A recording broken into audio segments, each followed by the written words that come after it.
First, we're very lucky to be joined in the studio by a man currently playing for a team.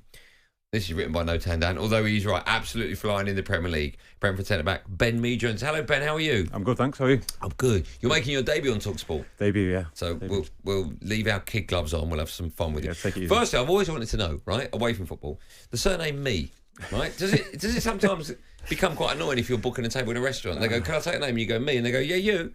Does that happen? Yeah, I tend to try and spell it out just before they can do that. I'll learn to do that. Oh, I see. So, can I take your name? You go, "Yeah, I'll spell it M-E-E." And they go, "Me," and then do you reverse it and go, "No, not you"? Yeah, I've done it before. But You've done it's it a little before. bit old after 30 odd years. It was old when he was doing it earlier. Yeah, He's been doing it for I the heard last him 3 doing it days. as well. I Yeah. heard him doing it. Honestly. Listen, good jokes don't die. Right? I think we're all aware of that. Thank you so much for coming in. I mentioned just before the break, actually, that you're playing this Sunday night. Yes. You're part of the squad, etc.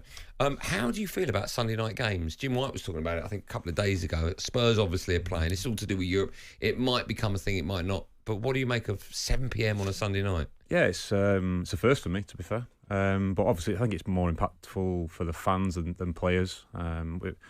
We play at any time. Saturday night on a 7:45 on a Saturday's a new one as well, isn't it? And I think it impacts fans probably more than players. What kickoff time do you prefer? I'm more of a nighttime player. I yeah. quite like. I don't like the 12:30s. Horrible. It's a big rush and getting food and usually having lunch at 12:30 and you're starting a game. It gets a little bit messy, but a lot of players prefer that time. But because that's what I was saying. You've asked me that question before, and I was the same. When trying to prepare for a 12:30 game is just what do you eat? Pasta. Sorry. Listen to both of you. What? Trying to prepare. One of the servers, you've got to phone up and go, "Can I have Honestly, breakfast earlier?" Trying to prepare. It's not like normal. Trust me, it's awful. Oh, is it? You've got to get the kids up. Trying to Get chicken ready. pasta at 9:30 in the morning. Chicken. What would your pre-match meal be? spaghetti bolognese. Is it the same, irrelevant of the time of kickoff? Usually, it depends. Sometimes on a Saturday, I just can't face it. But Do you I'll try and get a bit down me. Do you have breakfast? Yeah, I'll get up early for breakfast and then try and get a bit of something down me. Yeah, that's not great. But Drive listeners may remember No Tandan, who used to work on the show. He's a massive Brentford fan. Are you aware of No Tandan? I've just been told about him before. Yeah. Okay, so I mean, he's pale as anything, hence his nickname. And he's ginger, so that doesn't help. Okay. But he's a gigantic Brentford. We love him. He used to work on our show for a long, long time. Okay. And then he got moved on to breakfast about a month ago, 2 months ago. He loves you as well. He absolutely adores everything to do with Brentford, including, of course, you and Thomas Frank. And the rest of remember them. how long he kept saying that you should be in the England squad? Yes, he was always banging always, that drum, yeah. I think we've just bought the clip. Anyway, so when he found out that you were coming into the studio, he sent us this voice message. Hi boys, it's No Tandan, massive Brentford fan here, as many people on the show know. I genuinely cannot believe that I'm missing Ben Mee coming in the studio. I've been working on that show for 3 years. I've been asking every other week, please can we get Ben Mee on? Please can we get Ben Mee on? And the moment I leave, you decide to get him in the studio. It's an absolute joke. I want to know what your favourite moment's been since we got promoted to the Premier League. We've had some huge wins. United 4-0. Wallops United 4-0. 4-0, Andy.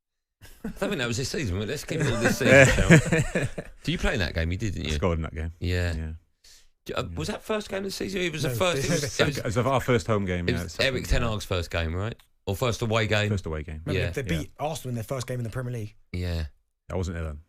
Okay. I don't know what one we should talk about. Talk about United 4-0. Okay. We beat City in that league that season as well, last minute with Ivan scoring. Oh, yeah. So that was probably up there. That was the one, was it? That was probably up there, yeah. Last minute winner. The United one was weird, wasn't it? Yeah, United weren't at it.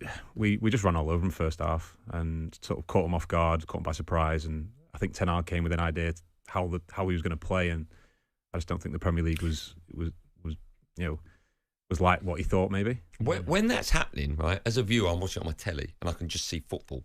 When you're on the pitch, can you hear panic and unrest amongst the Man United players? But you can just sense it. You can feel it. They weren't expecting what we gave them, and we just overran them really. And some of the goals we scored were on the break, on the counter, at pace, at speed, and I think we just surprised them. Yeah. It was horrible to watch. Listen, while we've got you in the studio, I mean, it's been horrible to watch since then, actually. Let's get your views on other big stories from the Premier League this season. There have been many talking points. Most notably is, of course, Manchester City and their struggles in recent weeks. You're obviously as stunned as everyone. Do you put that down to, do you see it coming? Are you stunned, or what do you put it down to? No, I didn't see it coming at all. I mean, obviously, Rodri's a big miss for them.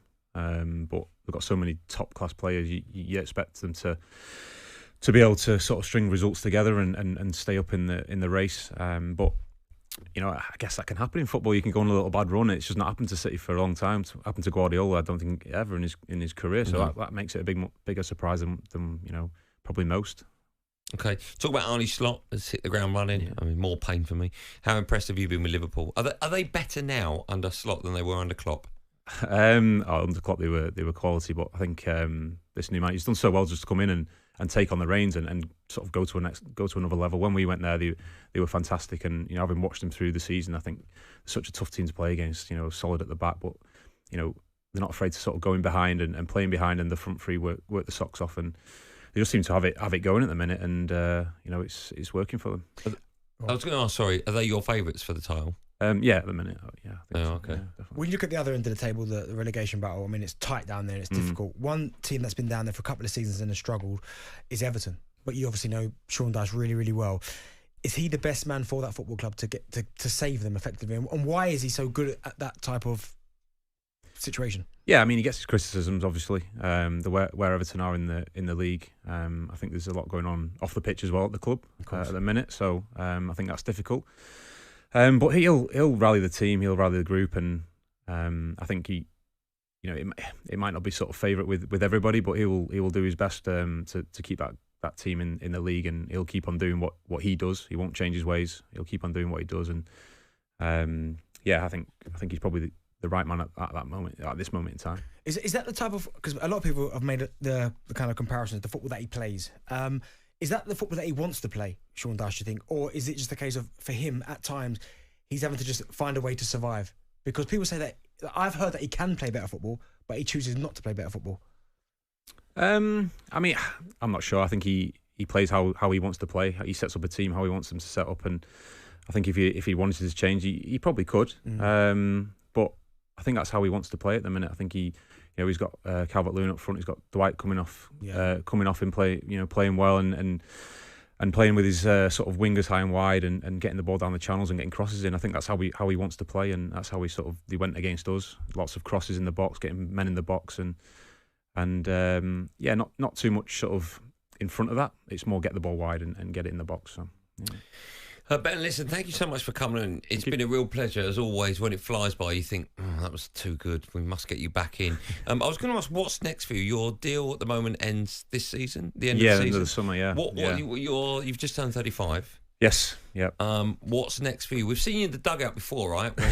When Sean Dyche left, but was it Burnley, wasn't it? And then you took over as caretaker manager for a bit. I was assistant. Just helping out. It sounds like they were assistant to the manager. Assistant to the manager. Assistant to the manager. That was a big office fan. I like it. That was a couple of years ago. What do you want? Do you want to go back into the dugout? What do you want to do? I'm not sure. I'm just looking at options and seeing how the body is as well. Trying to play as long as possible. That dictates, right? Yeah, of course. If you want to carry on and play, and if you're playing at a good level, I mean. I want to test myself this year a little bit more than what I have done, just to, be able to make that decision a little bit more. Would you like to carry on playing? Yeah, always. I think every player gets to this age, and you still got that feel for it. You want to play on as long as possible, but sometimes your body doesn't let you. So I want to test my body and test my, my fitness and everything, and see how I am, and then hopefully make a good decision, a wise decision in the future. Well, thanks so much for coming in. You've been brilliant. Sometimes, I'm not going to name it, sometimes we get players or ex-players and they're a bit boring. You've been brilliant. You've been absolutely brilliant. I've really enjoyed you coming in. Hopefully it's the first of many visits to talkSPORT Superstar. Good luck for the rest of the season as well. Cheers. talkSPORT Drive with Andy Goldstein. Monday to Friday afternoon from 4 on AM, on DAB, via the talkSPORT app and on your smart speaker. talkSPORT.